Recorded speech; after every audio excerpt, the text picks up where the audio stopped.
I bought this soldering iron for my arts and crafts. For my craft purposes, which I will demo shortly, I typically keep the temperature at the lowest setting at about 200 to 250 Celsius.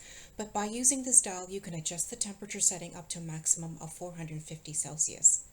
The tool comes with a total of 5 tips. We have one that looks like a mini scalpel, and we have one with a pointy end like a pen, like a ballpoint pen. This one is not sharp at all. And then we have one that looks like a scalpel but has no sharp edges at all. And then we have one with a pointy end like a pencil, a sharpened pencil. And the last one here has a very pointy end that will definitely puncture a hole. As you can see, this is the one that I use most often, which I will demo shortly.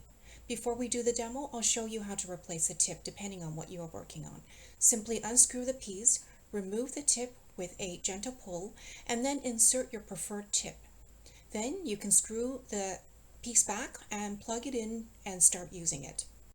Here I need to adhere 2 round frame mirrors together and turn it into a vase.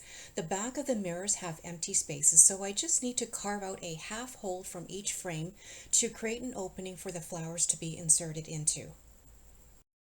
Then when I have the half holes carved out from each frame, then I use some glue to adhere the 2 mirrors back to back. And now you can see the hole where the flowers can be inserted into. And here I'm going to switch the tip out from another craft project that I did previously and replace it with a tip with a pointy end so that I can widen a hole at the end of a cap that I detached from a holiday ornament. I will need to create a hole just large enough to fish through string lights for a cord-free lamp I'm making.